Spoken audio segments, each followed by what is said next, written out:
இந்த நாள் இனிய நாளாய் மலரட்டும். 31/3/2026 ஃபைனான்சியல் இயர்ல லாஸ்ட் டே இன்னைக்கு செவ்வாய்க்கிழமை. இன்றைய நாளிலே பங்குனி மாதத்திலே 17ஆம் தேதி. இன்றைக்கு திரையோதசி அப்படிங்கிற திதி 6:56 வரைக்கும் இருக்கும். அதுக்கப்புறம் சதுர்த்தி திதி வந்துடும். பூர நட்சத்திரம் 3:21 வரைக்கும் பகல்ல இருக்கும். அதுக்கப்புறம் உத்தர நட்சத்திரம் வந்துடும். இன்றைய நாளிலே நமக்கு திருதி என்கிற கண்டம் என்கிற நாமயோகமும் தைத்துளை என்கிற கரணமும் உண்டு. இன்றைய செவ்வாய்க்கிழமைனாலே நமக்கு மங்களகரமான காரியங்கள் செய்தல் நல்லது அப்படின்னு சொல்லுவோம். சிலவங்க செவ்வாய்க்கிழமை வெறும்பாய் அப்படின்லாம் சொல்லுவாங்க. அதெல்லாம் ஓரம் வச்சிருங்க. இந்த கண்டம் அப்படிங்கிற இந்த கரணம் எப்படிப்பட்டதுன்னா, இந்த ஏறி இறங்குற மாதிரி படிகள்லாம் வைத்து குளங்கிணறு எல்லாம் கட்டுவாங்கல்ல பழைய காலத்துல, அந்த மாதிரிலாம் பண்றது ரொம்ப நல்லது. இருப்பிடத்தை விட்டு கொஞ்சம் தள்ளி போய் உட்கார்ந்துக்கிறது நல்லது. மல்யுத்தம் செய்யறத பத்தி இன்னைக்கு நிறைய கிளாஸஸ் போறதா இருந்தா இன்னைக்கு தாராளமா போகலாம்.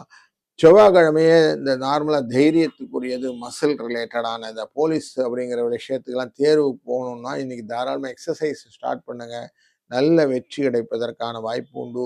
தைத்துளை கரணம் அப்படிங்கிற கரணத்துல உங்களுக்கு சண்டைக்கான முயற்சி, சண்டை, அந்த ரெஸ்லிங், அப்புறம் பாக்ஸிங், இது ரிலேட்டடான விஷயங்கள் எல்லாம் இன்னைக்கு கத்துக்கணும்னா தாராளமா கத்துக்கணுங்க. அதெல்லாம் நல்லதை கொடுக்கும்.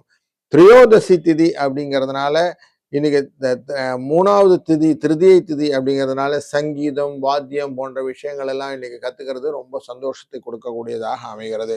இன்றைய நாளிலே பூர நட்சத்திரம் அப்படிங்கிறது ஆண்டாளுடைய நட்சத்திரம் நமக்கு தெரியும். அப்படி லட்சுமி கடாட்சத்தை கொடுக்கக்கூடிய இந்த நட்சத்திரத்திலே உங்களுக்கு பல விதத்திலும் நல்ல பலன்களை கொடுக்கக்கூடிய சூழ்நிலைகள் இருக்கிறது.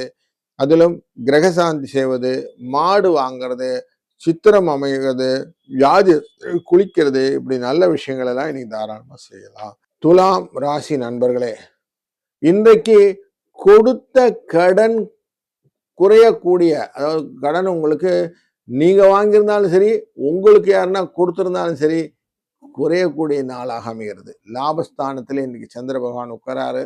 உங்க வாழ்க்கையில புதிய முன்னேற்றத்துக்கான வழிகளை இன்னைக்கு ஏற்படுத்தக்கூடிய சூழ்நிலையும் உண்டு. எதிர்பார்த்தபடி நீங்க காரியங்கள்லாம் செய்யறதை பார்த்து எதிரிகள் மறைமுக எதிரிகளாக மாறுவார்கள் அப்படின்னு தெரியும். கொஞ்சம் கேர்ஃபுல்லாகவும் இருங்க. 8, 6 என்ற அதிர்ஷ்ட எண்ணை பயன்படுத்திக் கொள்ளுங்கள். வாழ்க வளத்துடன்.